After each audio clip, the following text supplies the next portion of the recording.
Olá a todas e a todos. Para quem não me conhece, meu nome é Heron Charneski, eu sou advogado e contador, mestre e doutorando em Direito Tributário pela Universidade de São Paulo. Eu gostaria de agradecer inicialmente à doutora Eliane Bestete pelo convite para participar desse ciclo de atividades do Instituto dos Advogados do Rio Grande do Sul. Agradeço também à doutora Sulamita Santos Cabral, a quem cumprimento, especialmente pelo trabalho à frente da gestão do IARCS e ainda a organização desse encontro na pessoa da jornalista Terezinha. O tema proposto para a nossa exposição é a tributação das pensões alimentícias cenário atual. Esse assunto, no início de 2022, movimentou a atenção dos contribuintes e dos advogados, principalmente das áreas de direito de família e direito tributário.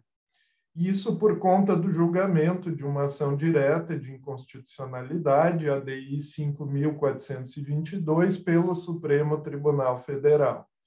O julgamento acabou sendo interrompido por um pedido de destaque do ministro Gilmar Mendes, no último dia 10 de fevereiro, quando se encontrava com 6 votos já favoráveis ao afastamento da tributação.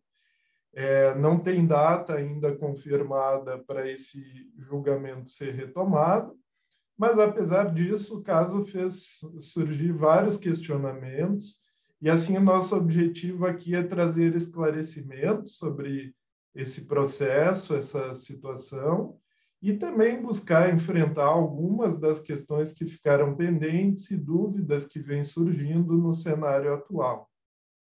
Para isso, eu dividi esse conteúdo em 3 partes. Na primeira parte, eu vou buscar explicar como é o regime legal da tributação das pensões alimentícias pelo imposto de renda das pessoas físicas. Na segunda parte, vou tratar, então, dos aspectos discutidos na DI 5.422, no STF, com alguns comentários sobre a decisão. E na terceira parte, vou endereçar algumas dúvidas dos contribuintes que têm surgido após o destaque do julgamento no último dia 10 de fevereiro, principalmente quanto à decisão pela adoção ou não de providências judiciais a respeito desse tema. Muito bem. Então, iniciando, nós estamos falando aqui do imposto de renda, é o tributo de competência da União, que tem como fato gerador, nos termos do artigo 43 do Código Tributário Nacional, a aquisição da disponibilidade econômica ou jurídica de renda ou de proventos de qualquer natureza.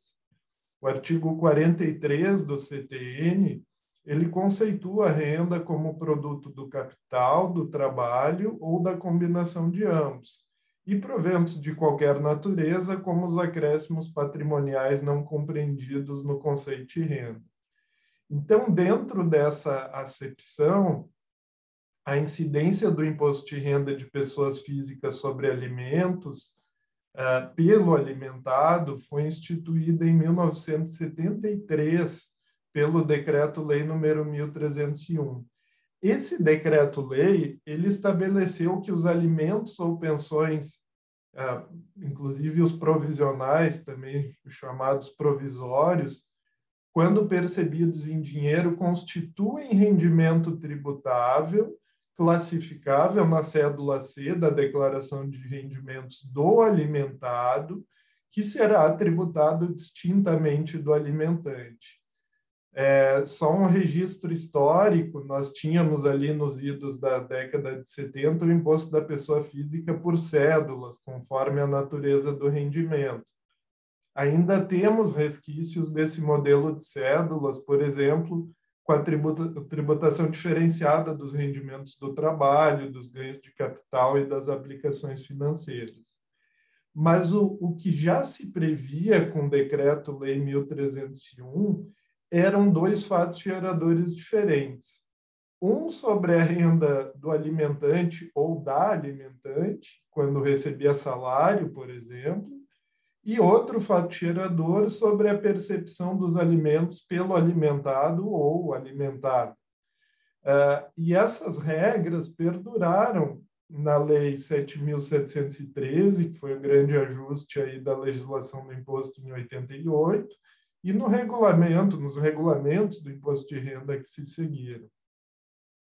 Ao mesmo tempo, com a Lei número 9.250, de 95, nós tivemos a previsão de dedução na base de cálculo do imposto de renda das importâncias pagas a título de pensão alimentícia em face das normas do direito de família, quando em cumprimento de decisão judicial, inclusive a prestação de alimentos provisionais de acordo homologado judicialmente ou de escritura pública. Então, a partir desse regime legal, no exemplo simples, se o alimentante recebe 10 de rendimentos de salário tributável e ele tem a pagar 3 de pensão, independentemente se é definitiva ou provisional, a renda que ele efetivamente tributa é 7. E o alimentado irá recolher imposto sobre os 3 dessa pensão que recebe. E aí nós temos todo o detalhamento legal de como é feito esse recolhimento, via carnê-leão, né, no caso dos rendimentos percebidos pelo alimentado.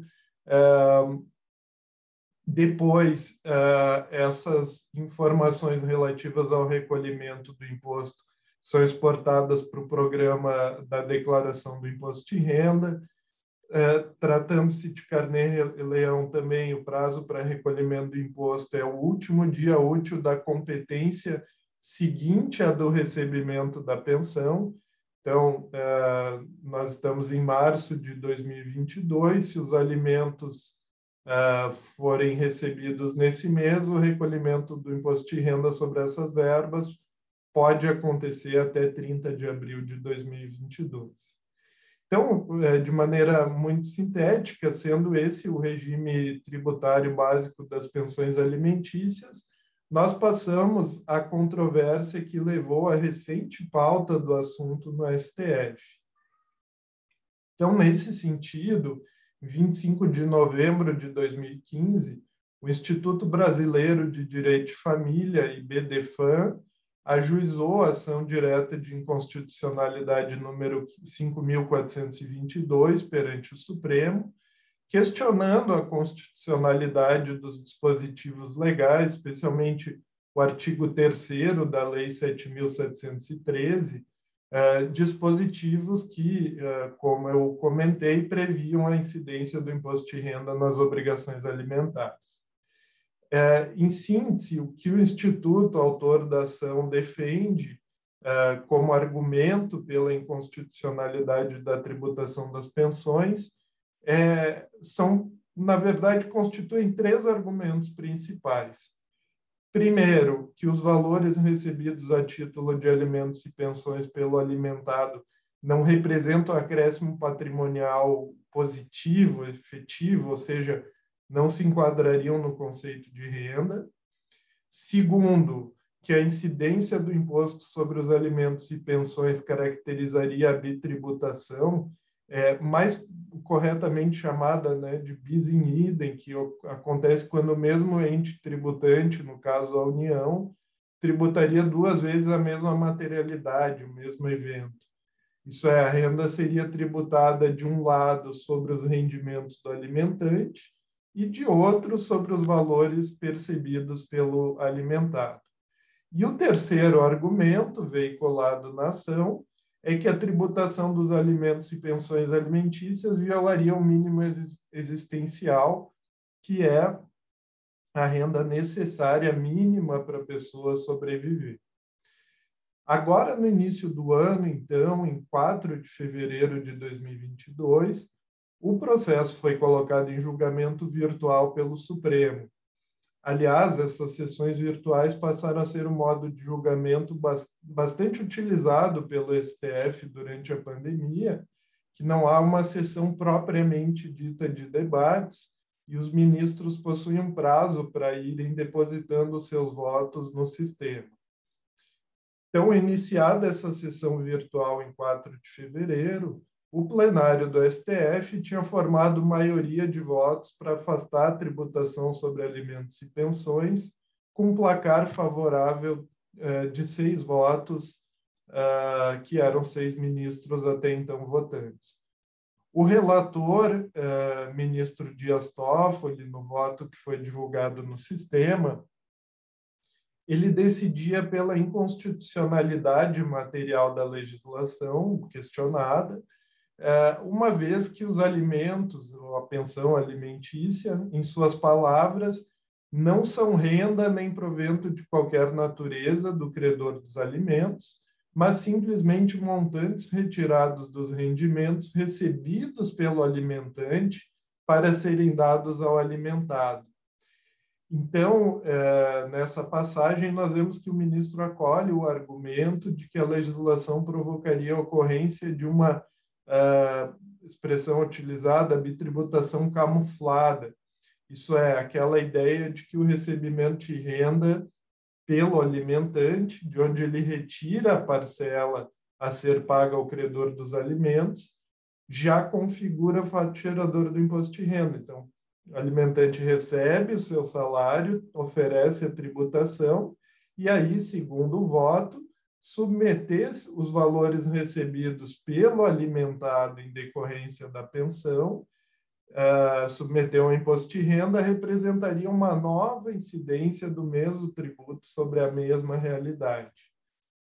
Esse posicionamento do ministro Dias Toffoli também, naquele julgamento virtual, estava sendo seguido pelos ministros Carmen Lúcia, Ricardo Lewandowski, Rosa Weber e Alexandre de Moraes.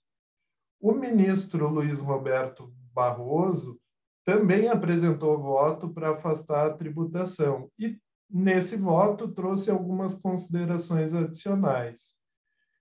De início, o ministro Barroso partilhou do mesmo entendimento do ministro Toffoli no que diz respeito ao argumento de que os alimentos e pensões alimentícias não podem ser entendidos como renda. Os alimentos, para o ministro, são destinados a satisfazer as necessidades básicas de um indivíduo, assegurando a dignidade da pessoa humana por meio do chamado mínimo existencial.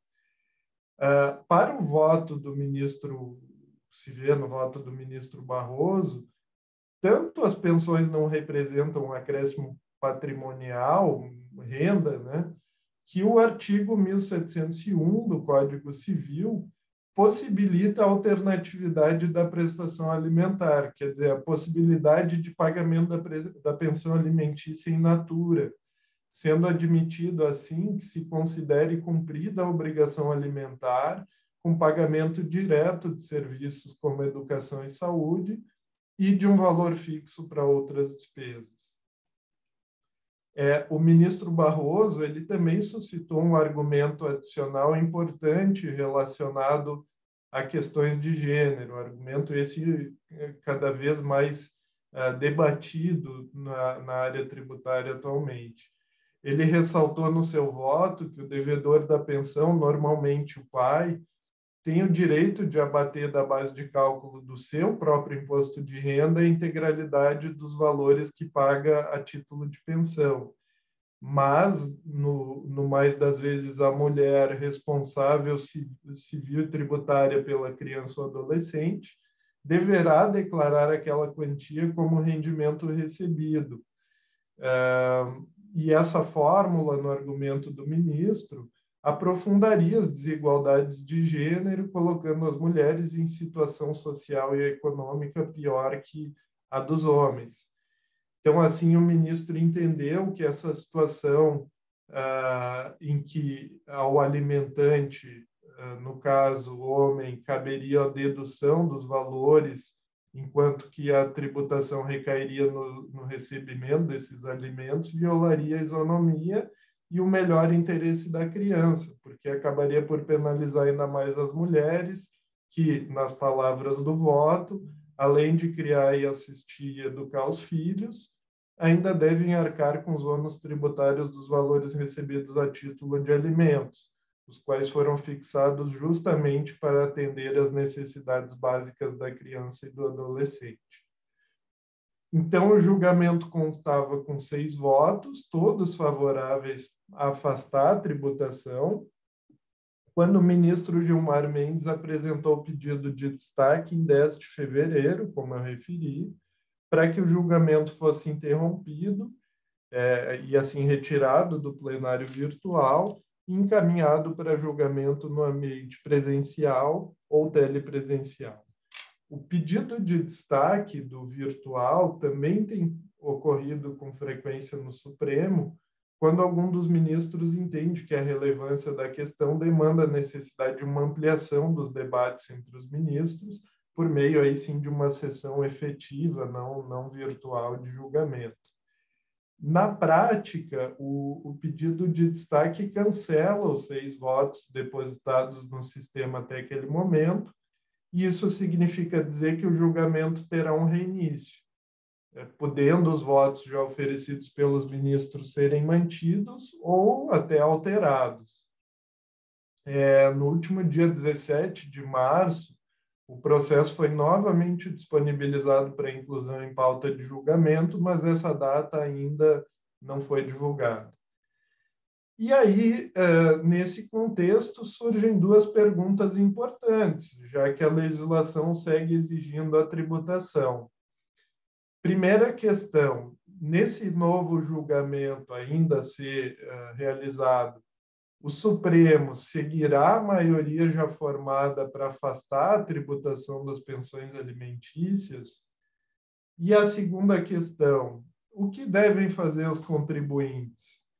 Devem tomar de imediato providências perante o Poder Judiciário para afastar a tributação,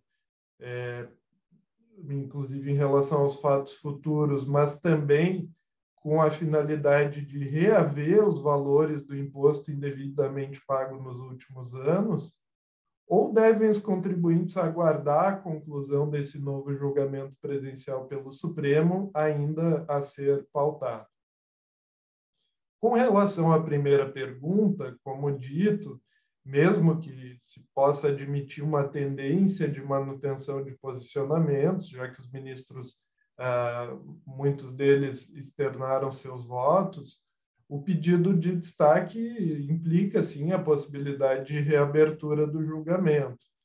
E aí algumas objeções técnicas também têm sido apontadas aos argumentos utilizados nos votos já disponibilizados na ADI, principalmente em relação a esse fundamento da possível bitributação ou bis in idem pela incidência de imposto sobre valores recebidos pelo alimentante e pelo alimentado. E por que dessas críticas? Porque, como nós vimos, a legislação brasileira prevê que quando o alimentante transfere ao alimentado os valores provenientes de alimentos, o montante pago pelo alimentante é deduzido da sua base de cálculo do imposto de renda. E dessa forma não existiria a alegada dupla tributação na ação direta. Ao contrário, a decisão, nessa visão crítica, que reconhecesse a impossibilidade de recolhimento do imposto de renda sobre os alimentos poderia levar a uma dupla dedução, já que o alimentante continuaria deduzindo os valores pagos de alimentos da sua base de cálculo e o alimentado passaria a não ser tributado. Então, a crítica é que o Estado ficaria sem receber imposto sobre aquela renda, seja do alimentante, seja do alimentado. É claro também que essa crítica parte da ideia de que o alimentante efetivamente foi tributado sobre seus rendimentos, que é o que acontece normalmente quando recebe salários tributáveis, mas também existem pessoas que recebem rendimentos isentos, como lucros de empresas, né, que já foram tributados nas pessoas jurídicas, e, nesse caso, esses alimentantes não se aproveitam da dedução fiscal dos alimentos pagos. De todo modo, cabe ressaltar que esse aspecto da dedução dos alimentos pelo alimentante também foi tratado nos votos disponibilizados, especialmente do ministro Dias Toffoli e do ministro Alexandre de Moraes. Para os ministros, em suma, a possibilidade de dedução dos alimentos pelo alimentante não afasta o entendimento de inconstitucionalidade da tributação do alimentado. E isso por duas razões.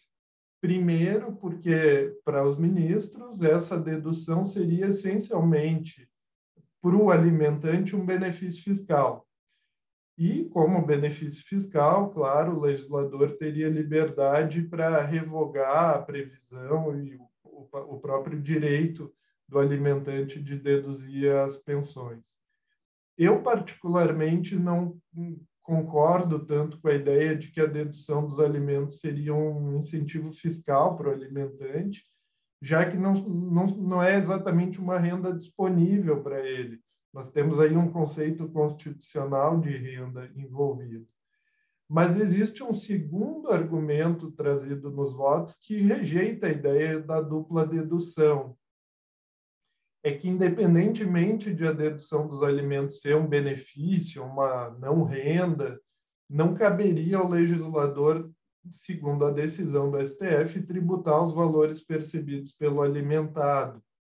Nas palavras do voto do ministro Alexandre de Moraes, não faria sentido deduzir a verba alimentar do devedor, que tem capacidade contributiva, e submeter o alimentando a parte mais frágil da relação familiar à incidência desse imposto em seu desfavor.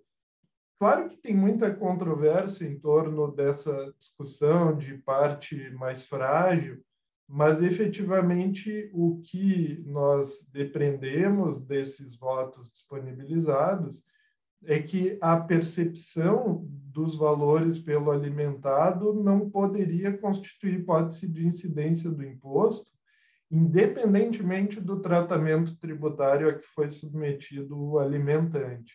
Então, se fosse o caso, o legislador deveria alterar o regime da tributação do alimentante, mas o que o Supremo colocou a salvo foi a tributação que recai efetivamente no pagamento ao alimentar. Independentemente das controvérsias e até de eventuais mudanças na legislação que poderiam surgir, o fato é que deve acontecer um novo julgamento e, como costuma acontecer nesses assuntos, é impossível saber ao certo o resultado. Inclusive, podem tanto acontecer reviravoltas, mudanças de opiniões, ou mesmo a manutenção da maioria já formada. Mas, ao mesmo tempo, não dá para deixar de reconhecer que já existem 6 posições conhecidas para afastar a tributação sobre as pensões, e não nos parece que haja argumentos para acreditar que todas essas posições seriam revistas. Por isso, respondendo à segunda pergunta, nós somos de opinião que o adiamento do julgamento pode representar uma oportunidade aos contribuintes que ainda não ajuizaram a ação para discutir a incidência do imposto de renda sobre os valores percebidos a título de alimentos e pensão alimentícia. Isso pela recente tendência jurisprudencial do próprio Supremo de modular os efeitos das decisões proferidas em controle tanto concentrado como difuso de inconstitucionalidade, e que determinam que as decisões pela inconstitucionalidade de uma norma só passarão a ter efeitos a partir da sessão ou da data do julgamento que julgou a controvérsia. Então, na maioria dos casos em que realiza essa chamada modulação de efeitos, principalmente na matéria tributária, o Supremo tem ressalvado dos efeitos da modulação as ações judiciais ajuizadas antes do julgamento de mérito da questão. Com isso, se no futuro vier a ser confirmada a decisão para afastar a tributação das pensões, é possível que apenas os contribuintes que entraram com ação judicial antes da data da decisão possam ter o direito de recuperar os valores pagos nos últimos 5 anos, que é o prazo prescricional aplicável nessas ações. Aliás, sobre esse assunto, vale lembrar também que, como o recolhimento do imposto de renda sobre pensões é mensal, Apenas com ajuizamento de ação judicial se interromperia o prazo prescricional para recuperar os valores do imposto de renda indevidamente pago no 60º mês anterior ao do ajuizamento. Então, também por isso pode ser importante não aguardar muito para ajuizar a ação. Enfim, por todos esses motivos, é que se recomenda aos contribuintes que recolhem o imposto de renda sobre pensões alimentícias, seja na condição de responsável tributário ou não, como contribuinte mesmo, que avaliem o cabimento do ajuizamento das medidas judiciais cabíveis. Claro que sempre considerando eventuais riscos de sucumbência e a sua própria situação tributária individual. Eu acredito que seriam essas as considerações mais importantes sobre o tema, com a finalidade de informar sobre a situação atual dessa discussão de imposto de renda sobre pensões alimentícias. Eu agradeço mais uma vez ao IARGS, doutora Eliane, doutora Sulamita, pelo convite. É uma honra estar aqui e fico à disposição para questões que surgirem. Abraços a todos, fiquem bem. Até logo.